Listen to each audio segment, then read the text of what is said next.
Business Connections Live, the UK's leading online business channel.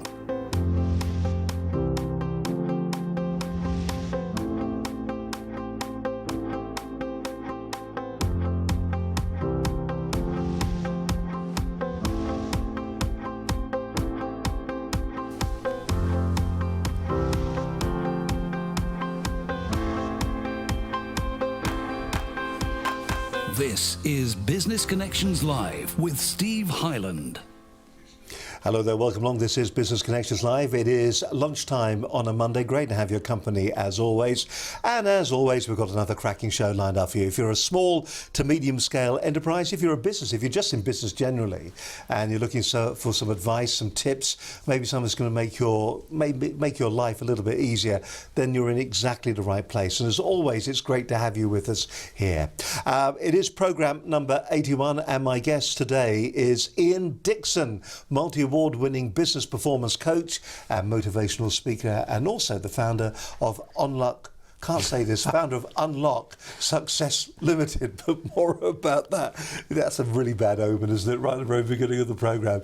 You can see it's live. You see, normally people would have edited that bit out, but we're leaving it in because it goes out as it is. Ian, it's fantastic to have you with us. Thank you very much indeed. Ian, now this isn't the first time you've been with us here, is it? You've been on one of the 4 networking TV shows, haven't you? Yeah, I was mad enough to come back again. I was here just 3-4 weeks ago, and thank you for inviting me back. It's lovely to be here. Well, it's great. It's great to have you with us. I suppose right at the very top of the programme, let's just get to the nitty gritty before we find out a bit about you. Okay. What are going to be the key takeaways, do you think, today that we're going to get out of today's show? Big question. Yeah. Right. So I guess a really important thing to share with straight away is I'm not selling anything. So this is all about, I've been criticised over the last 10 years for giving too much away, and so today I just want to continue that on. So I just want to give content away that business owners can go away and use in their businesses tomorrow. There is no better time to be in business, and if you've been in business for a long time, this is the time to make money. So I just want to give lots of content away for the next hour that people can use in their business. So. Now, before we find out a bit about you, there are a lot of motivational speakers out there. We see them on a regular basis. You go to the business shows, and unless you're going to the Business Show 2015, of course, which is the premier business show, some of the business shows have a lot of speakers who do the talk and don't do the walk. Yes. Should we name them? For legal reasons, I'd rather skip that just for the moment. But right. I mean, what makes you different? Because I mean, you've been in business, you've actually done the walk, haven't you? Right. So the first thing I would say is I would never pitch myself as a motivational speaker. I would pitch myself as a motivated speaker. Okay. All right. Define the difference. Right. So if I get on a stage and I'm passionate and motivated about what it is that I'm sharing, if I truly believe in what it is that I'm doing and what I want to share, if other people get off on that, fab. But that's not why I'm there. I'm not there to pump them up so that they go away and do nothing, because that's ultimately what most people do. My job is to get across how passionate and interested I am in what I'm doing, in the hope that they take some of that on board. So the challenge is, of course, when people go away from any motivational talk, is that the minute they leave the building, the thermometer starts to drop, and by the time they get back in front of their desk, they're back to where they used to be. So the reality is that most people won't really follow that through. So the difference for me is that I'm not really what I would call, I'm not there to try and motivate people, because I know that genuinely it really doesn't work. If they're at the event, they're probably motivated anyway, aren't they? Yeah, because they're keen to be, So, they're hungry for knowledge, aren't they? So the important thing is that they take something of value while they're in a motivated space, that they can then say, I'm going to use that. I'm going to make that. So where have you got all this information from? Have you read lots of books then? Have you got a bookcase full of how to run a business? Of course, you've never done it, have you? I just watch Business Connections Live every week. There you go. Well done. And that's the show for today. We'll see you next week. Bye for now. I know. That's what it says here. That's what it says here. So, I'm being a little bit facetious. And I'm being flippant. And we're allowed to, because that's what it's all about. I mean, your background is actually quite varied. I mean, you kicked off a career doing direct door-to-door, effectively sales, selling glasses. You made a business success out of that and then sold it on. You then moved into the corporate area. Yeah. You blagged a job in IT and did that very successfully for 5 years. And you've climbed the corporate ladder. Yeah. Just give us a potted history of the background. Well, I started off life as a policeman. So at school... You're forgiven for that. Yeah, and I'm not going to spend an hour talking about my history, but at school I filled in 2 applications. I wanted to be a pilot or a policeman, and the only reason I ended up being a policeman is because that one came back first. That's quite literally, that fork in the road was the postman. So do you think that forward planning is important in life? So at 16, I guess, maybe when I look back on it, because I would still prefer to have flown Tornadoes. But I ended up as a policeman. I did 6-7 years, through the Maggie years, the riots and the miners' strike, Greenham Common. I saw and learnt so much. I had 2 young children. I didn't want them to school in London. I left the police force, started a business. And actually, being completely ignorant of what made a business work, I was happy to pick up the telephone because I didn't know that isn't something you're supposed to enjoy doing, and actually made it work. So, very successful, sold that business on. I wanted to, all my life, wanted to be a corporate lad. So, so I was always looking for that corporate, big business type of job. And I saw an advert to work back in London with Marie Curie Cancer Care, actually.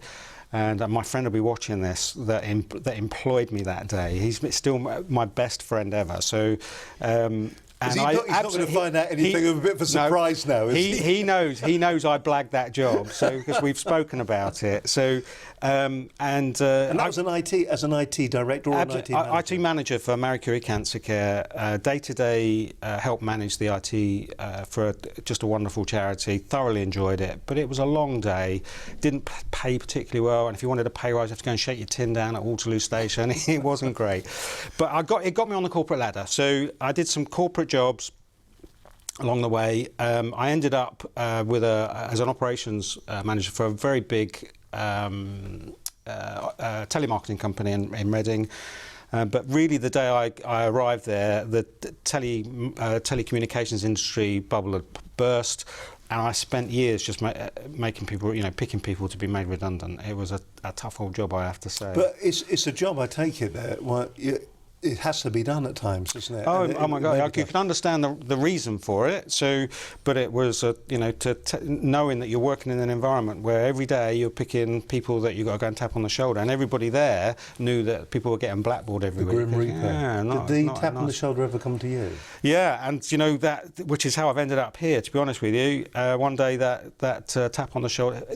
Just a very brief story. So, have you ever sent a text to somebody, to the wrong person by mistake, and thought, oh God, that wasn't meant to go there, and now they're going to read that? I've done that with emails. Right, so I got to work that morning, and I did not have a clue it was coming, not a clue. And I sent a text message to my other half saying, it's a bit weird here this morning, it just feels like nobody wants to talk to me. And I sent it to my boss. It's the weirdest thing. So anyway, as quick as that text arrived, he came and tapped me on the shoulder and took me into a room and said, really sorry, got to let you go. And so that was the end, or the beginning of everything for me, really. So you walk out the door. Yeah. How did you feel? Because there's going to be people watching this that have been either in a similar position, maybe you work in a corporate environment, and you're thinking to yourself right now, that it's happened to me twice. Yeah. And, there is nothing that can prepare you for it. Yeah. And I remember the first time it happened to me, my director, who I was working for, he hadn't slept for a week because he hated doing it. Yeah. I mean, and it was just, but business dictated that it had to be done. Yeah.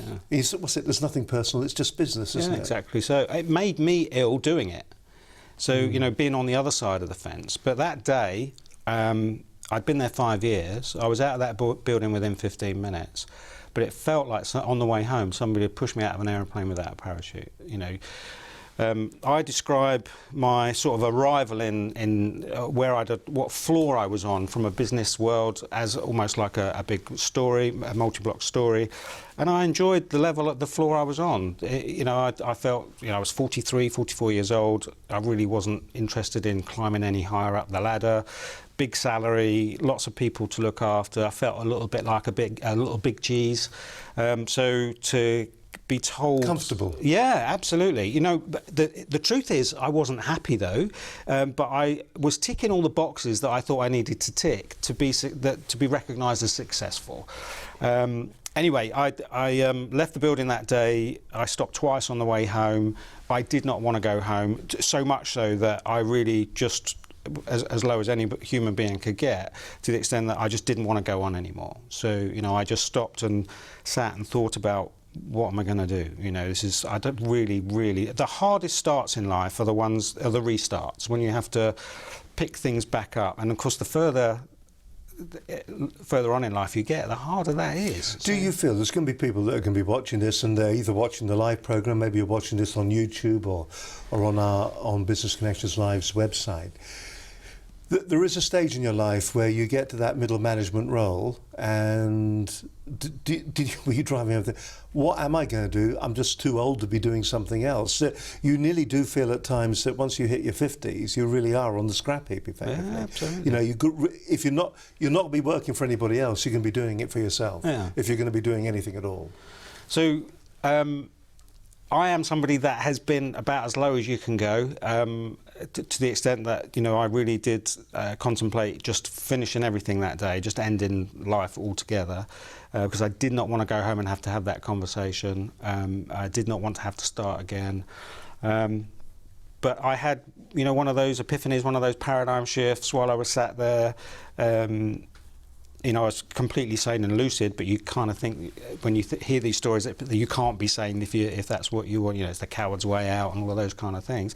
But absolutely, for me, it was the most rational thing to do. So the most important thing is a good ending. Obviously I'm still here. So I got in my car and came home. About 3 weeks later, the blow was heavily softened by a very fat check. Mm-hmm. So I did what most normal people do. Went on holiday. I went on holiday and bought a car. So, but I made the decision. But did it make you happy? Yes. So yes, it did. Absolutely. Exactly. So, one of the things I say is that time spent wasted is not wasted time if you're enjoying it. So you never wasted. It's never wasted if you're enjoying it. So.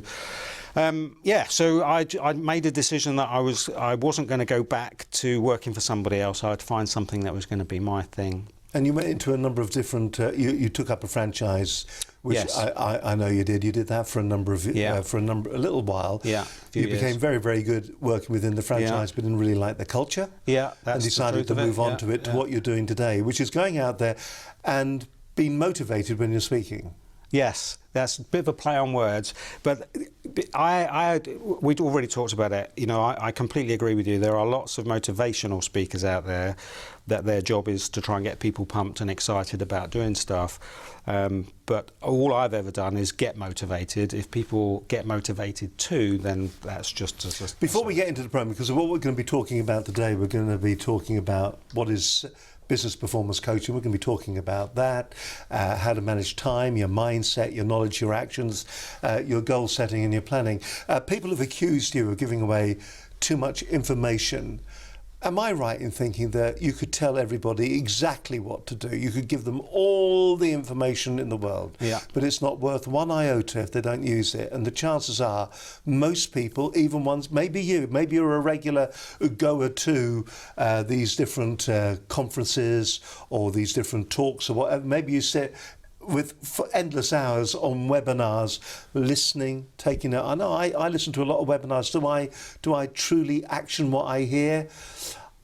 I am probably one of the classics as well. I write that's a really good. I'm going to do that tomorrow, and then never get round to it because I'm too busy doing the same thing each and every day. And what's it they say? If you keep doing the same thing each and every day, you're going to get more of the same. Exactly. So you've got to do something a little bit different. Of the people that come to hear you when you are being motivated to speak, I quite like that. Yeah. Off the percentage, how many people in the room do you think actually do take action when they walk away? 2 in 10.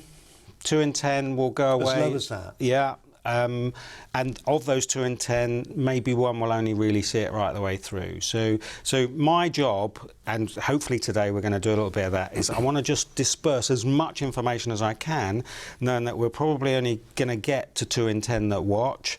And of those 2 in 10, if we push enough information out, there'll be something that they can grab. It's a bit like going to a comedy store and listening to 300 gags, hoping that you can grab 5 of them and live off them for the rest of your life. So, all right.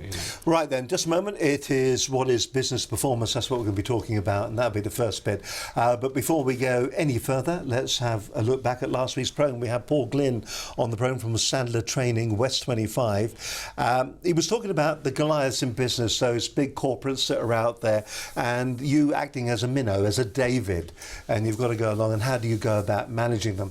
Sandler have got an enterprise selling package that they put together. Once again, it wasn't a blatant plug, but what it was showing you some of the processes that you should actually be doing when it comes to, and the tools that were available when it comes to actually dealing with large multinationals. It was a fascinating show. I think Paul Glynn is just one of the most fascinating guys, a real different look at the way business operates, the way sales operates. If you want maybe just a bit of a restart when it comes to your selling techniques, Paul, well worth watching both of Paul's programs, the one on selling techniques and also the one on how you hire a proper sales team for your business.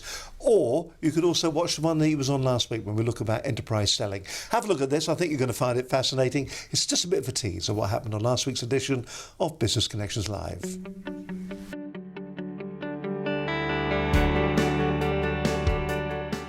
Paul Glynn from Sandler Training West 25. He's going to be advising us how Davids, you and I, can handle Goliaths like the big blue chip companies in business. The Sandler process up until now has been very much a tactical approach as to how can you best get people to do business with you, as we've been explaining before, by finding pain rather than just finding needs. As I say, why people really are motivated to do business, and if we can then match what we're trying to do to that, we're much more likely to get them to buy. So in effect, the whole process is to help them to make a decision to buy or not to buy.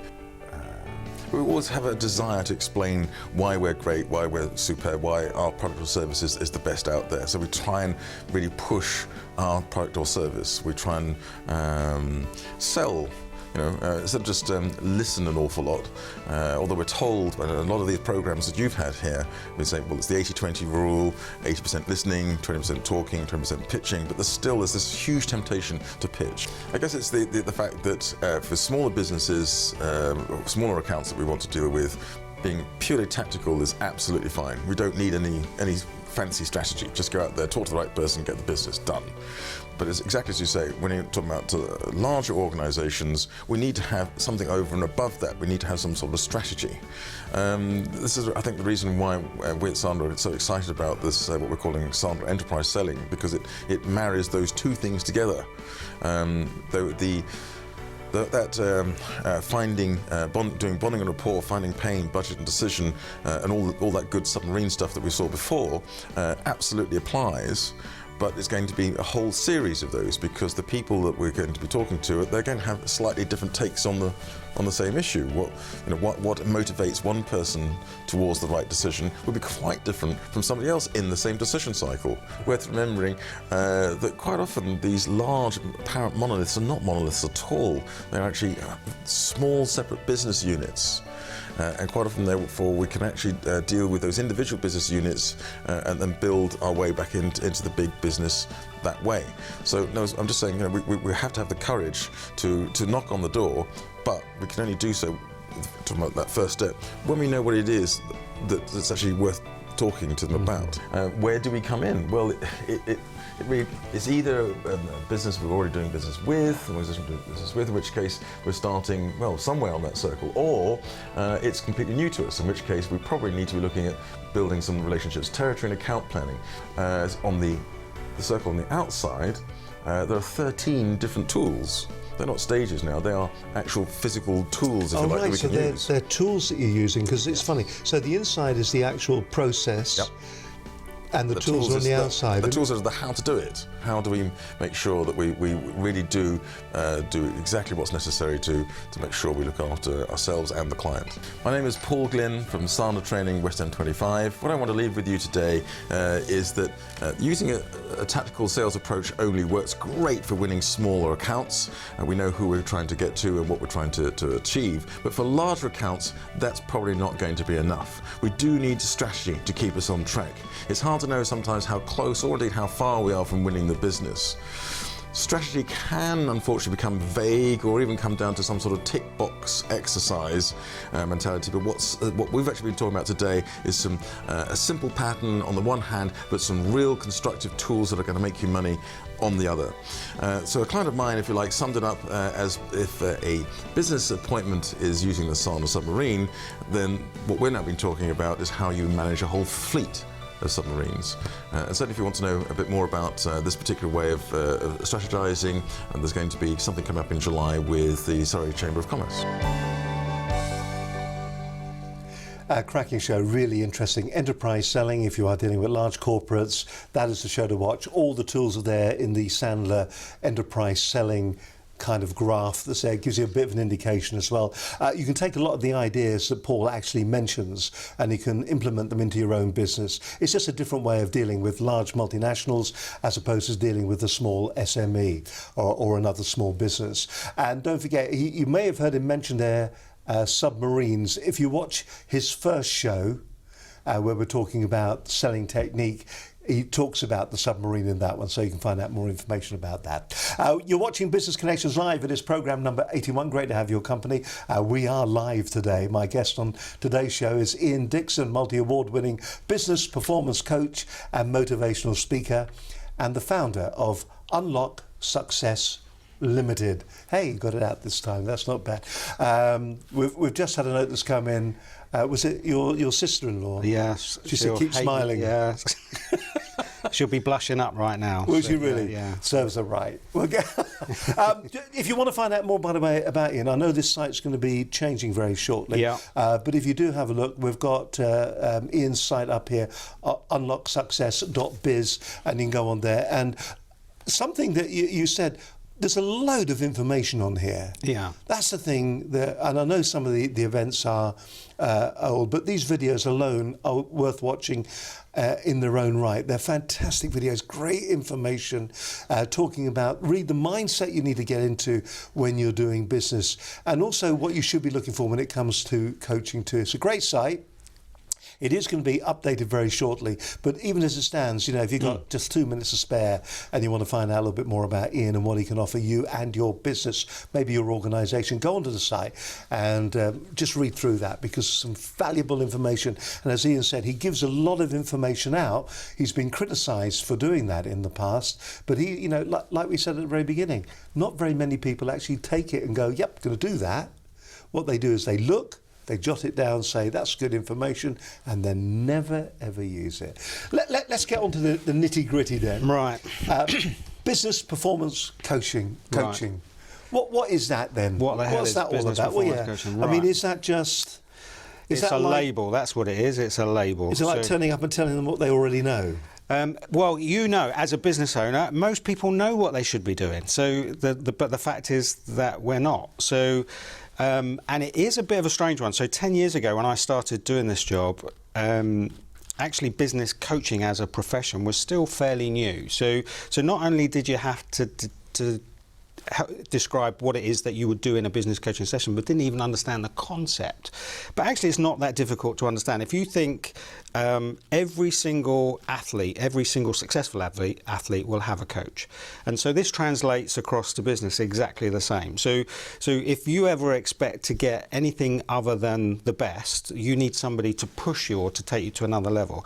And often it's not you that we need to get at, it's the other you. So if you said to me, Ian, I'm going to go on a diet, I'm not suggesting that you need to, Steve, but if you did say to me, I'm going to go on a diet, and you're sat in front of the TV and you look down and there's a half-eaten donut, it's not the conscious you that is eating that donut. There will never be a half-eaten donut there. Never. It's the other half. It's the other you. I call it the we of me.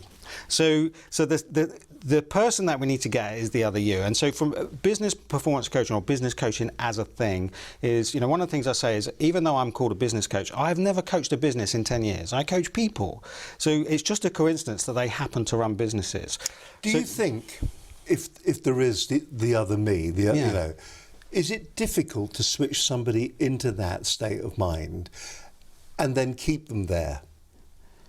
I mean, do people very easily, for instance, in a seminar, when you're standing up there or during a talk, you're talking to them, you're telling them what they should be doing, you're highlighting the things they should be aware of, and for that moment, they go to that other place and they go, yeah, I can see all of that. Maybe it's what I'm saying. You watch a webinar, you write down all the notes, you think that's a great idea, and then do nothing about it. Right. So if you went to a seminar on how to keep fit at a gym, and got all motivated to get fit and what have you from the stage, when you go home, you've then got to go and join the gym and get the coach or the trainer to get you fit. So, sometimes you have to give up a little bit of who you are to become who you want to be, and you need help with that. We all need help. There are things that I need help with that an outside person would take me to another place on things that I know that my conscious self puts off doing.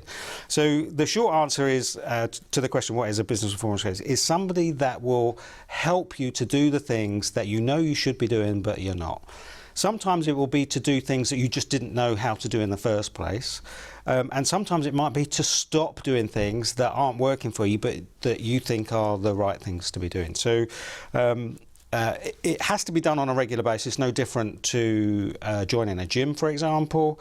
You wouldn't just go once and expect to get fit. So, the whole coaching process is a recurring So is this more mentoring? As well as consulting, nearly. So right. It's a combination of the two. So one of your shows, actually, I heard somebody talking about mentoring, and by my definition, if somebody says I need a mentor, I would describe a mentor as somebody that has been there, got the T-shirt and done that job, and what you want to do is go and plagiarise, steal and borrow and mirror how they did that. That's feeding on, I've coached coaches, and basically I'm not coaching them, I'm mentoring them. This is how I've become successful if you mirror the way that I've done things. So that's mentoring. Coaching for me is that, I've coached 5-6 estate agents over the last 10 years. I'd never want to be one. But I can help an estate agent to become successful. Because it's about getting the best out of them. If somebody says, for 10 years I've struggled to find the right people, there will be some things that I can do in coaching sessions that will help them develop a recruitment process that gets the very best people. When you look at the processes that you take these people through, with no consequences on the industry that you're talking about, do you come across do you identify the same issues, the same problems? So, for instance, the estate agent, is he doing the same things within his business wrong that you see in other businesses, the dentist or the candlestick maker? Yeah. Are there fundamental mistakes that you see a lot of time in business?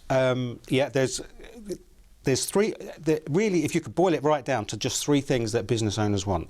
They want more time, they want more money, and they want the best people. So underneath that, the sort of common mistakes are all very much the same too. So they won't want to change. So, and the world's changed so much. Even in the time I've been doing this job, my God, the world has changed.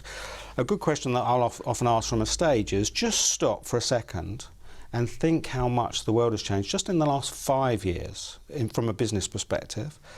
Now stop and think about how much have you changed and how much has your business changed to reflect those changes.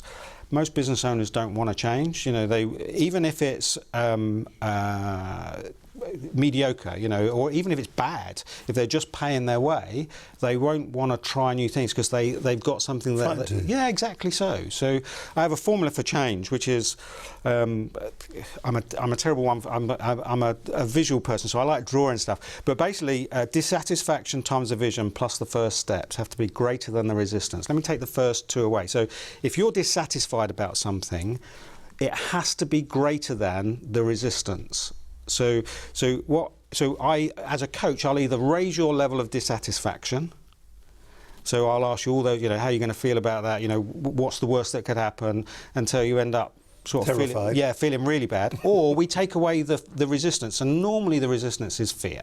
Sometimes it could be other influences that create resistance, but normally it's fear. So we just take those things away so that the resistance is less than the dissatisfaction. What about getting people to see? I mean, do people know where they want to go? Is it an issue about getting them to see the direction? Do you go into businesses and they don't really know what they want out of their business? So I was trained when I went to coaching school to put 5-year business plans together with people, with business owners. My God, I have no idea where I'm going to be in 5 years, and if you do. So five years is far too far away. I'll be happy if I'm still drawing a breath in 5 years. And eating that donut. So eating that donut. I've only ever done 1-year plans and end-of-life plans, if you like. So what's it all for kind of thing. When your business is finished, where do you want to be? Right, we've got that now. So where do you want to be in 12 months' time? Because we can smell that, taste it and see it. 12 months isn't very far away. So, and then we break that down into 90-day blocks, and then we break those 90-day blocks down into fortnightly recycling meetings. So, but is that the vision then within the business? Is the vision where you would like it to be in the 5 years' time? Your exit plan, is that the vision, or is your vision what you want the business to achieve on a day-by-day basis? It could be all of those things. So often business owners will say to me, they're earning plenty of money, they're just not getting any time with their family. It might be that they get hassle every day from the staff that they employ. So people's visions are all very different. Sometimes people want the cars, the houses and all the trimmings, and actually some people are very modest about what it is that they want the business to generate for them. But you raise a really, really valid point, is that a lot of people I sit down with, they don't actually know what, I call it the Xerox day. We just Xerox our day every day, and as long as we've got enough to pay the mortgage at the end of the month, we breathe a sigh of relief and then do it all again. And you know, one of the things that changed me when I went away and did my coach training is to reverse that process and decide what you want, and then what activities do I need to do to get there, whether that be on a daily basis, a weekly basis, a monthly basis, quarterly, yearly, or for life. So, do you think when you're working, I mean, this really is the business owner here, isn't it? If you're working within a business, you're sometimes caught in that, I love the expression, that Xerox day, and you have very little control over it, except to get out and do your own thing. Yeah. But if you are a business owner, sometimes you've really got to step outside of the loop, I would imagine. Give me a bit more information. Step outside the loop. Well, step outside of that Xerox day, so that instead of every day being a Groundhog Day, right, where you're just doing more of the same things, you've got to step outside of it and do something different. I don't want to misquote, but I think it's Winnie the Pooh said, all right, sometimes we have to stop bumping down the stairs to understand why we're bumping down the stairs. Our big literary experts are always worth listening to, and Winnie the Pooh's right up there on the list, by the way. Okay, so I like it, and it's true though, isn't it? It's a bit like banging your head against the wall. It feels good when you stop, doesn't it? So you've got to make a change in what you're doing. You kind of touched on it a little bit with the planning and that. Do you think we give ourselves enough time when it comes to planning? Are we smart planners in general? I know I'm not. I'm rubbish. Plans. People just don't plan. You know, a holiday they might plan. So I remember doing a talk once for, it was an AGM for a, what do you call it when you, domiciliary care. Oh. Domiciliary care. I've never got that. Yeah, well, I was doing a talk for, it was a big AGM, and I was the speaker before dinner, and the speaker before me was talking about life, preparing for death. And I'm an upbeat, sort of fairly lively speaker, and I was scribbling and crossing out stuff in my notes because there was some gags in my presentation that I so couldn't do. I should have thought about it before.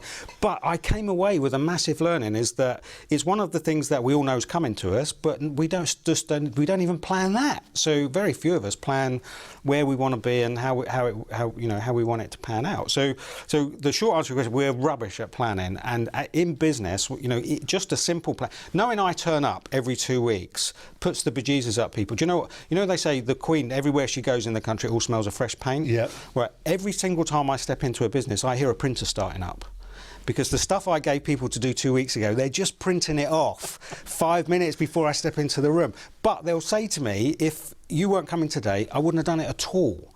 So there was a guy I used to see at 7:30 in the morning. He used to come in on the day that I was going to see him at 5:30 to do the stuff I gave him 2 weeks before. So, but it gets it done. How many times we've all been on the courses, haven't we? I mean, we were talking earlier on about the time management courses with the A and B time and the elephants coming over the hill, and you've got to have your elephant burger and all the rest of it.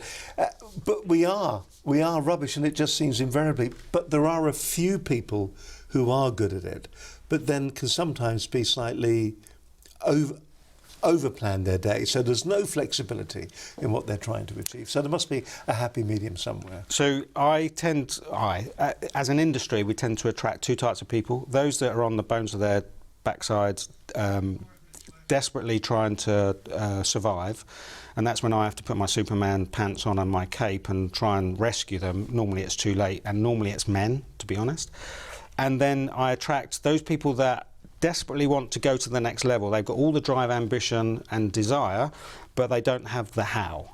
And so they just need some guidance and that's normally women. Women are very good at asking for help. Men are cavemen and they're rubbish at it, to be honest. So. Well, when you look at it then,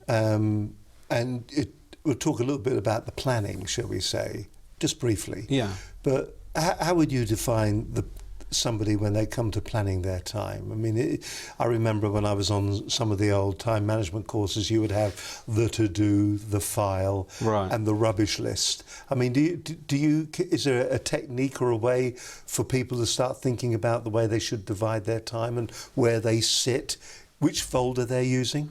So that one you've just referred to, I call that farting your paperwork.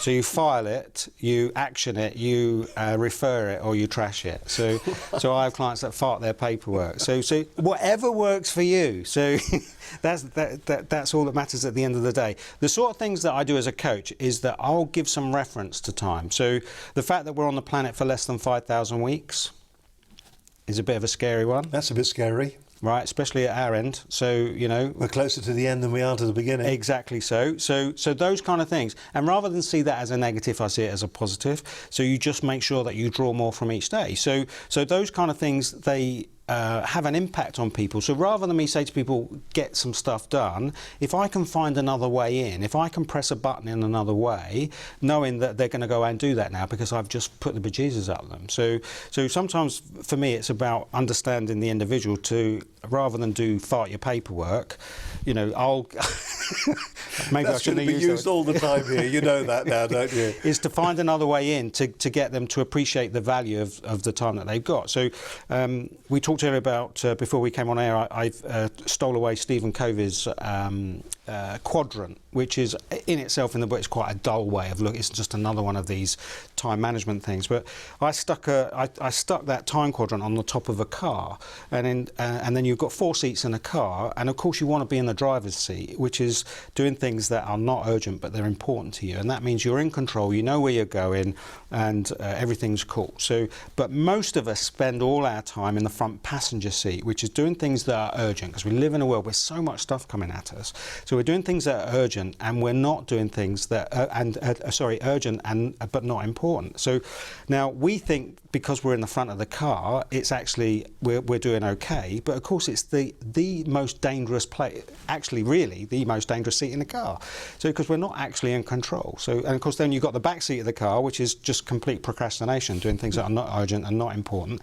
And we've all ended up in that space, watching Dead Enders or something on TV that is really of no value to us at all.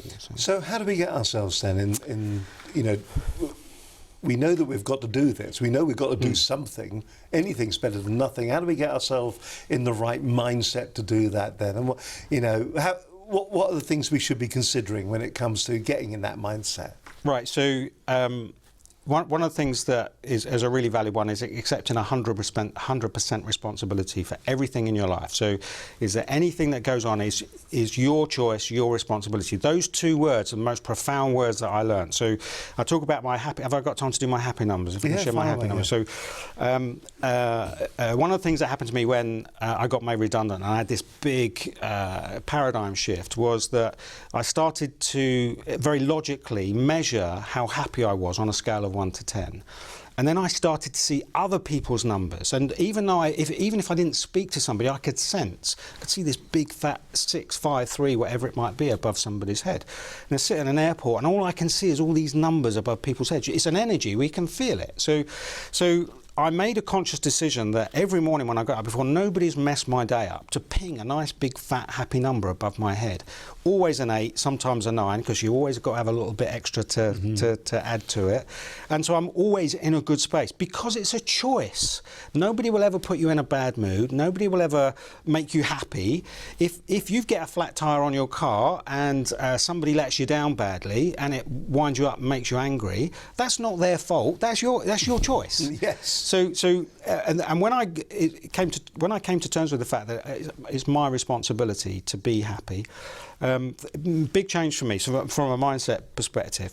And so I'll share that with clients. So, you know, if they're getting beaten up over the cost of fuel and suppliers letting them down, customers being difficult, and they're being negative about it, then my job is to actually make sure that they stay in a positive space with it. So surround yourself by happy numbers and happy people, so because we attract like people. So find something that gives you the shift, so that gives you a shift in mindset. So for me, you know, jumping off a bridge is a fairly profound way to find a shift. But you know, ironically, being made redundant was one of the best things that ever happened to me. On that day, I wouldn't have agreed with you. Is it a case of looking for the good in everything? I think so, yeah. So, you know, I don't want to simplify it too much. So, but ultimately, I'm just wondering, do people that do what you do you need that paradigm shift to happen? 3 years ago, I got diagnosed with cancer. That changed the way I looked at life. Okay. You know, and you think to yourself, I can imagine, and you think, you know, we were talking there about being closer to the end than we are to the beginning. All of a sudden, the end was like, you know, it was knocking on the door. Yeah. And you sometimes think that is the paradigm shift that everybody needs. You talk to many of the motivational speakers and the speakers that are motivated, and what they will say out there, they'll say that something catastrophic like that has happened in their life. And I'm just wondering, is that the thing that puts you in, is that the realisation that you have to put yourself in the right mindset? I think it's very sad that I met and know some people that have had those shifts and still reverted back. So, do you know, someone said to me, actually, it's interesting, they said, remember how you feel when you were told that you had cancer, and when you are diagnosed, or when they say that you don't, or you're better, how quickly you fall back into the old trap again. Yeah. So, and we are programmed, I think, to act the same as we are. You know, we cannot conceive our own passing nearly.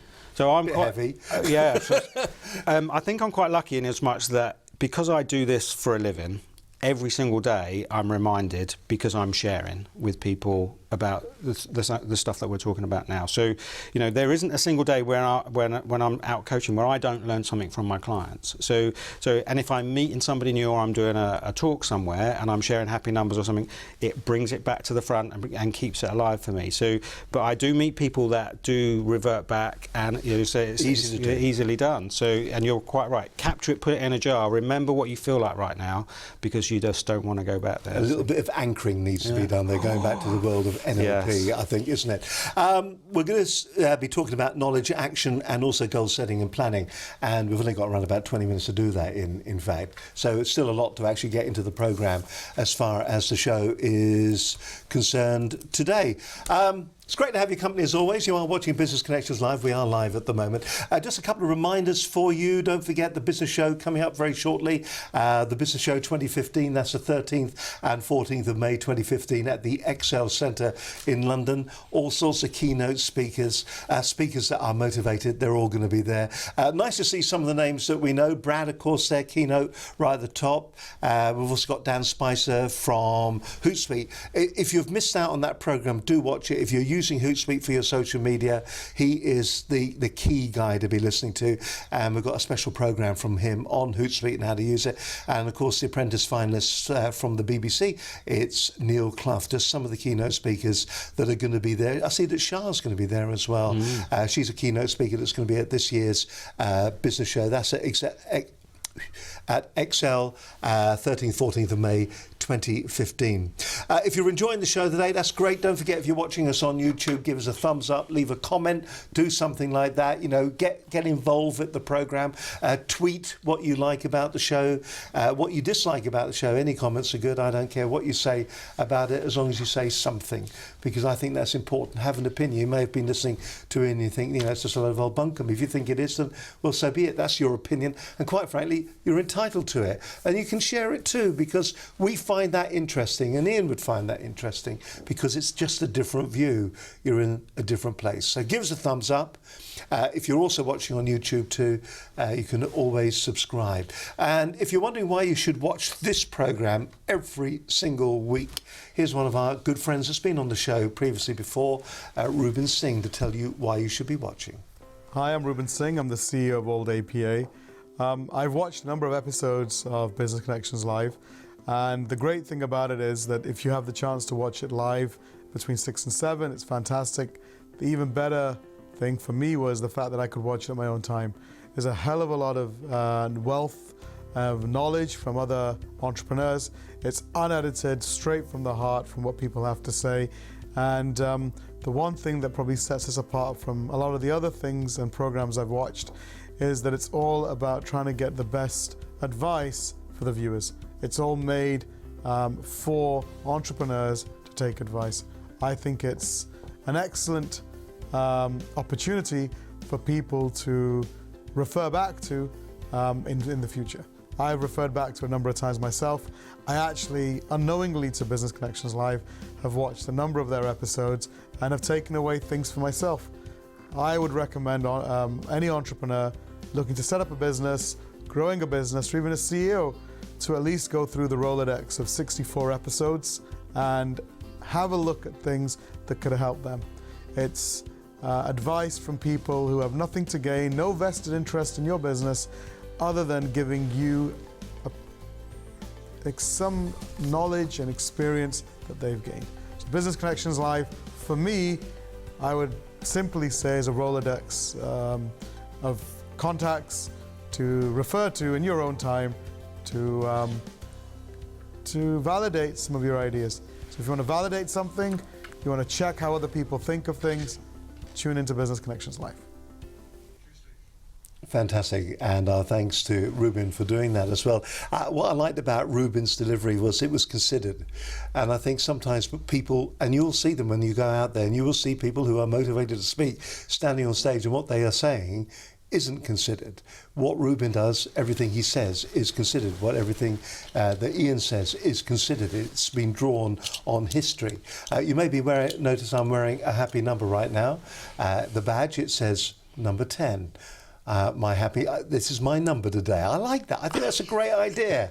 I'm 10. By the way, All Day PA, very quickly, Ruben, if you want to find out more, Ruben is the MD of All Day PA, never miss a call. And you just have a look at their website here. Home telephone answering package sectors about us. They also do one for legal as well. They are a fantastic service. There's no two ways about it. You can meet some of their staff on that particular video. You can find out more about the services that they offer, but a fantastic service to the small to medium scale enterprise. We use them here at Business Connections Live. They are terrific. That sounded like an ad. It wasn't meant to be, but they are terrific, and our thanks to Ruben. I think we're going to overrun today because that's invariably what happens when it's a really interesting subject. Let's move on. Ian Dickson, the multi-award winning business performance coach and motivational speaker, or speaker who is motivated, founder of Unlock Success Limited. We've talked then, we've worked our way through, we've talked about what performance coaching is, we've talked about how to control your time, and actually how very little of it we all have. The mindset that we need to be getting ourselves into with our winning and happy numbers. Yeah. Let's talk a little bit about the knowledge that we need to make this successful. Okay. Before I do, I just want to go back just very briefly to mine because I know we're tight on time. But I'd been coaching probably about 2 years before I really realised that actually, without people having the right mindset and attitude, having all the tools in the box and helping them to take action all becomes irrelevant if they're not right here. So which is why I spent a lot of time trying to understand people, which is where the NLP training came from, and just studying people to try and what buttons do I need to press in order to, so then if I give them the right tool, I know that they're going to go away and use it. So things like the happy numbers and understanding the value of time and keeping people upbeat. You know, if I said to you, because I meet a lot of people that are frustrated or resentful of their businesses, they ended up with a job in their own business with the worst boss ever. So, and I say to them, can you remember what it was like when you first started? Because when you and I first, when we start working together, I'm going to feel like you did when you first started, and I'm infectious. You know, it's just like you'll get a lift from it. But you have to keep that going when I'm not there. So, because I'm only going to be with you for a couple of hours. 2 weeks later, I'll turn back up again and I'll hear the printer start up because I know you're printing off the stuff from the previous 2 weeks, but we'll chip away. Right, so knowledge. So now we know we've got people's mindsets in the right space.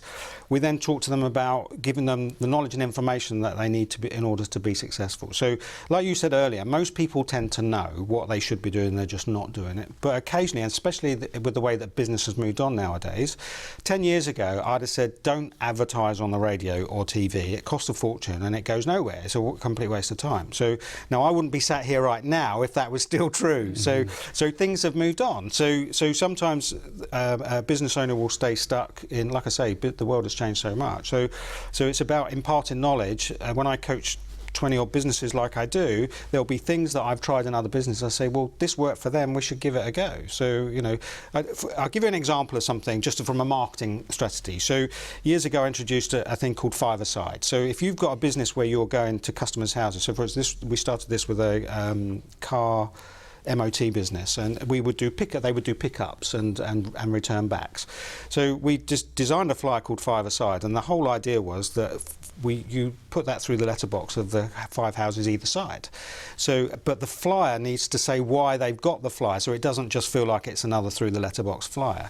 So we did on the card, on the front of the card, it said, we just thought you'd like to know your neighbour's car's just been taken. And then when you flip the card over, it says because they're in a catchment area where we do collect and delivery. So we did five-a-side. So now that translates across lots of other businesses. So we're removals companies. So I'll try and do something. Did that work, by the way? Of course it does. Yeah. So no, did it work for that MOT company? Yeah, absolutely. So these kind of golden rule. Like sometimes the golden rule is that there aren't any. So you can try something and it works, and then you can think, well, that's a corker. You can take it to another industry where you think, well, just a cleaning company, removals. We've done it with all sorts of different companies, and some it works, and some it doesn't. So, but this is where this knowledge comes in. So, you know, you might know lots about estate agency. We keep picking on estate agents, but let's pick another industry. You might know lots about accountancy. But how much do you really know about business? So that's where the synergy comes in. I don't need to know a lot about accountancy. That's what you do for a living. My job is to bring the knowledge and business stuff in. So I just want to share a difference between knowledge and learning. So knowledge is something that you would get from the highway code. Learning is something you do when you get behind the wheel. So to impart knowledge with somebody is only really half, you know, I could give you books on playing the drums, riding a bike, boxing, and you're never going to learn any of those skills. Whereas if you get in the ring and get punched on the nose a few times, you're going to learn about boxing. So the idea from my job's perspective is to impart some knowledge so that they then go away and learn by doing whatever it is that we've shared. So I work with lots of people that won't read books, so I'll read the book and then I'll give them a 2-pager and say, that's that book, that's all you need from there. So, and then you ask yourself the question, why was the book ever published when they could have done it on a 2-pager? Yeah, and here's a top tip. So business books, I don't read, you know, I won't read it until I find out that the boat sinks at the end. Well, I'll read 3 books on leadership at the same time and look for content that's useful to me, so I'll flick through it. So business books I read very differently to like a novel. Because you publish very highbrow books, don't you, that reams and reams of text in them. Yeah, absolutely. I'll be reading very few pictures. You publish. Oh, because you've got your own book, haven't you? Well, there's no words in my book, so. This is well, it's not a plug actually, because it's not even available. Not available yet, is it? But I mean, this is a cracking book. This is a clever idea. The road to success is always under construction, and I take it there is a page like that for each and every day of the year. Absolutely, yes. Just packed every day. You've got very different sort of motivational. I hand drew all these. These aren't my hand drawings, but they were all hand drawn by me. And I found a very talented cartoonist in Spain that offered to do them for me. And so we put them in a book. And if there's any publishers out there, I'm looking for somebody to publish it now. So I had 25 of them printed, and I gave them away. I've got 3 or 4 left, but I do need to get it published. We would like one. Well, there you go. So, as a thank you from today, you're welcome to that one. We can stroke that one. Okay. I've won a book. Yes. Fantastic. Yeah, that's there's no interesting, word in though, that. because there are... I mean, for instance, you were talking about NLP earlier on. If you read some of the Tony Robinson's books and things like that, high repetition, very, very fat book, big fat book, lots of words. And really what you want is you want the essence of the book. And you want it quickly. And if you're a business owner, sometimes you don't have the time to go through all of that. I was saying to Gordon earlier, as a coach, my job is to, if I know the answer and you don't, my job is to take you on a journey so that you find the answer. Yeah, so that you bring the answer, that I bring the answer out in you, and that's where the learning comes from. Do you know what? We haven't got time for all of that sometimes. Sometimes you just need to tell you, do it this way, I promise you it'll work. And you have to trust me that that's the right thing to do. And we'll save days. You know, I don't want to be dancing around you trying to ask you. So it's just knowing when it's appropriate just to tell rather than ask. Is there a list, do you think, for success? Is there a 5-point plan or anything that you could, you know, very quickly sum up for people? Is that easy to do? Can it be done? No, there's some key ingredients. You always give up time for learning. So I do half a day a week. Nowadays, living in the information age, there's no excuse. When I was a lad, you had to go to the library. Now all I've got to do is lift up my laptop and I can sit and watch Business Connections Live or TED or something on YouTube that I will learn. So all the successful ones spend time learning. All the successful ones I work with know their numbers, which we haven't really talked about today, but no, and they don't have to be accounting numbers, but just key numbers. So don't ever change something in a business if you can't measure the success or failure of it. So I've never met a grumpy, old, miserable, successful business owner. They're all upbeat, positive, great, happy numbers. So they're all in a good space. So they commit at least 10 to 20 hours a month to learning new things. You know, was it say you got to learn to earn? So, you know, a business will only ever really go as far as your knowledge will take it. So learn new things. It's just promoted nearly to a level of incompetence, isn't it? Yes. Yeah, it is that. But in business, it is your business is going to be as successful as you till you get to the point of incompetence. Exactly so. So, you know, and my God, I've met lots of businesses banging their heads against the wall, can't understand why they've not got any growth, and it's because they've not grown as individuals. So, well, let's get down to the nitty gritty because we're nearly at the end. Okay. It's, you know, the action that we need to take and goal setting and planning. I know that's a bit, that there's a day. Yeah. There's a day.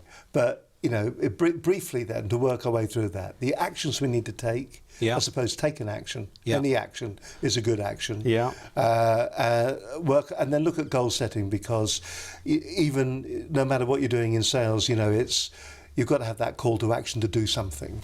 So have somebody to keep you accountable. You know, if I was to put my sales head on, is get a coach. You know, get somebody that is outside of your. So it's measurable what you're doing. Absolutely. So that will, you know, share it with friends. Say this is what I'm planning on doing this year. So another action, another key one for action is I'd say don't have lots of things planned. So just have 3 or 4 key things that you want to do during the course of the year, rather than a big long list of things that you want to get done. What are the 3 big ones for you this year? What would be your, if we sat here and said, do you remember 2015? What were the 3 big ones for you that year? So work out what they're going to be before the year starts. If I said that to you, what were they? What, from a business perspective? Yeah. So one of the big ones for me was to speak at the Business Networking Show this year in Wolverhampton, so which I've already got to tick the box on. So another one is to have my wedding ready for next year. So that's a personal goal. And the third one is that I want to get my eyes lasered this year. So there's 2 very non-business ones, but if I look back on this year, I know that they would be 3 things that I'd, you know, would stand out for me. And by the way, I'm over here. So yes, there are. Just tune your ears to the voice. I have really bad eyesight, so I've got lenses in today. So you're okay, Simon. All right. Thank you very much indeed. All right, so important then. 3 key things that you've got to have. Yeah. And you know, and some Mindset, people sort of say these long lists. Do something, just do something, but don't have a long list of some things to do. Here's a really great trick. So, I mean, seriously, I know but here's a really great trick. Somebody asked me once, am I an away from or a toward type person? It's a great question you can ask yourself. If you're struggling to do this for yourself, motivate yourself and to achieve things, is that, are you an away from or a toward? And what that basically means is, internally, are you driven towards achieving something, or are you driven away from the fear of failing something? It gets you to the same goal, but it's how we're hardwired. So, and ironically, I work and live in I said live because it's just, I love what I do so much, but I work in an industry where I'm traditionally toward, I'm trying to set up positivity around, you know, you could have this, la la la. But actually, some people I work with, part of the conversation I'm having with them is, how are you going to feel if that doesn't happen? You know, what's going to happen if that goes wrong? Why haven't you got that in place? You know, so that it's creating a pain or an away from kind, because that I've understood how they're wired. So ask yourself internally, am I an away from or a towards? And then the internal conversation you have isn't about how good it's going to be, is how bad would you feel if you didn't do it? So, and that can be the difference. Paul Glynn, this is all about that pain, isn't it? Sorting out that pain. Yeah. All right then, so we've got our 3 key things that we're going to attempt to achieve. What else should we be remembering when it comes to goal setting and planning? Goal setting and planning. So another good one is have what I call 1%ers. So if I said to you, over the course of the next 12 months, if we could make your business 50% better than it is, that would be a big ask, but it's actually just 1% a week. So you can break things down into, if you've got these 3 big things that you want to do, break them down into bite-sized chunks. Whatever you're doing from a marketing perspective, stick a nought on it, at least 1 nought on it. If it's online marketing, stick 2 noughts on it. You're never going to do enough. So people massively underestimate how much they need to do from a marketing perspective. Unless, of course, if you're using YouTube, if you want to find out more about YouTube advertising, talk to us. And anything else? 2 noughts add on to that. Yeah, so for us, 3 noughts. More tips on... Right, so from a marketing perspective, I always say you should always have at least 5 things on the go. So if you imagine them as being legs on the table, so have a very robust table by having lots of marketing legs going on all the time. And what about hugs? Right, so everyone loves a hug, Steve. So as you can probably tell over the last hour, I tend to try and keep things fun. So setting goals and having objectives and visions and things is all a bit dull. So, but everyone loves a hug. So every year, all my clients, we get 3 or 4 huge, unbelievable goals, and we call them hugs. So HUG. So unbelievable doesn't really work, but everyone loves a hug, so I've kept it, and hugs tends to work. So my clients have hugs, and every time I sit down with them, everything that we're doing will work towards whether or not we're going to achieve those hugs. So we've skated through some bits, yeah, and we've been in more detail. I don't know where the time went, to be honest. Yeah, but it always flies happens. by, and it happens every week, and we know it does, and we're already over time. I am going to ask you though to give some takeaways in just a minute. Okay. 3 minutes, 2 minutes, 3 minutes, straight down the camera lens, just for some takeaways for us today, because it has been absolutely fascinating. I'd love you to come back again, and maybe what we can do is we can look at maybe just one of the topics, and do it in just a little bit more detail. I hope the sister-in-law has been happy with your performance. I'm sure she blushed up. So radial marketing, that's what I needed to say. There they are. Yeah, fantastic. There's a plug. Listen, I hope you've enjoyed today's program. As always, it's very easy for a couple of old blokes to sit here and to pontificate on how you should be running your business. But when you think about it, a lot of the advice that we're given today is sound advice that you can actually take away, you can do something with. I mean, for instance, that last piece of information there, do you want to increase your business by 50%? It's in a year, it's only 1% a week. And when you start looking at it, when you start breaking it down into the smaller category, what kind of person are you? Where are you in life? Do you have happy numbers? I mean, I've got my 10 on here at the moment, so I'm very happy. So the thing to do is to actually start thinking about that and start thinking about how your business is performing and how you can change it. And really, I suppose, what Ian is saying, if you do more of the same today, you're going to get more of the same tomorrow. So just for a second, see if there's something different that you can do that's going to improve the way that your business performs, the way it operates, the way you do your sales calls, the way you find new business. It's all there. It's all for the taking. And be courageous. Don't be frightened. If you're thinking to yourself, well, it's doing okay, but if I change anything, it could all go horribly wrong. Sometimes be courageous and get out there and do something a little bit different. I do hope you've enjoyed it today. I've found it fascinating. It's just been an enjoyable chat, to be honest with you. And what I'm going to ask you to do now is look straight down camera number 1. I'll just move my laptop out of the way. Straight down camera number 1. And really, it's the key takeaways that one needs to have when it comes to being a success, getting to where they want to get to, and that's self-motivation as well, that's all important. So take a breath, say who you are, say your organisation, and tell it the way it is down camera 1. My name is Ian Dickson. You're watching Business Connections Live. I would like to share with you some key ingredients that will help you be successful in your business. So those 3 key ingredients are mindset, knowledge and action. So having the right mindset and attitude to what you do is fundamental to your success. If you found yourself in a bad space, get yourself back into a positive space. Surround yourself with happy, positive people. Seek out help to get you back on track, because without the right mindset, you won't take knowledge and learning and you won't take the appropriate action. Plan everything. Get a plan together for the next 12 months. You don't have to do anything beyond the next 12 months, but get a 12-month plan together. Measure your success and failures. Measure what you do. Measure everything. If something is going to change, measure it. You need to measure everything in your business. Be a decision maker. Get started today. There's no waiting for the New Year's, no waiting for next month. There's things that you can do to start today. And taking action is have some accountability. Get somebody to watch over you, share with other people. Think about whether or not you're an away from or toward type person, so that you can internally work with pressing your own buttons to get those things done. So just some very simple tips. Business is a very complicated subject, I know, but I do try and simplify everything. My name's been Ian Dickson. I'm a business coach and motivational speaker. I hope you found it useful. Thank you, Steve, for today. Very much enjoyed. No, it's honestly been our pleasure, and I hope you've enjoyed today's show.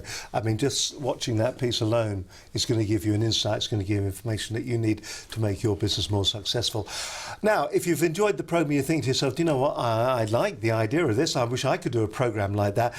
You could either be a guest on the program, or if you are a corporate, if you're a large company, and you think, you know, I'd like to use a vehicle like this to talk to my employees or to my customers, then you can do that. We've got a brand called Your Brand TV. All you've got to do is get in touch with us. Your Brand TV will put your name up in lights.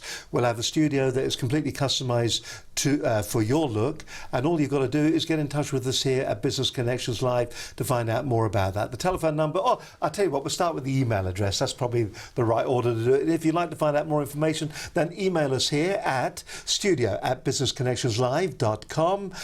You can also telephone us as well to talk to either Linda Bazan or myself, and the telephone number is 01784 256 777. Have a word with us. Your Brand TV. It's a great way of getting your message out there, as I said, either to your own staff or to your customers. You can do it monthly, you could do it weekly if you wanted to. That'd be great for us.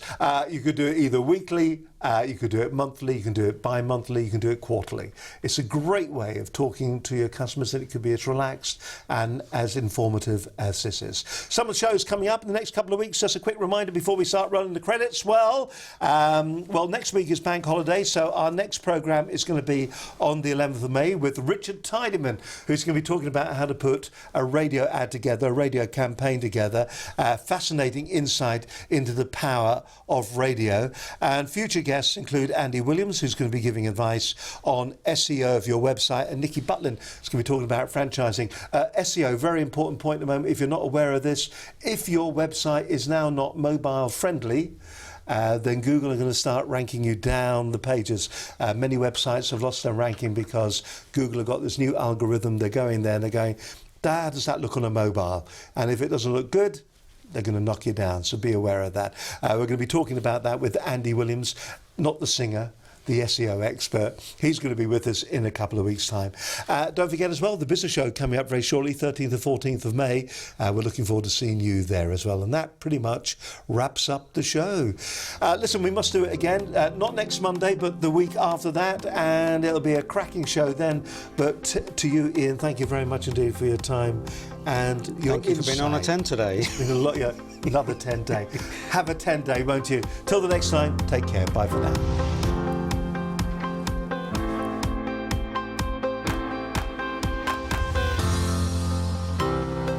Business Connections Live, the UK's leading online business channel.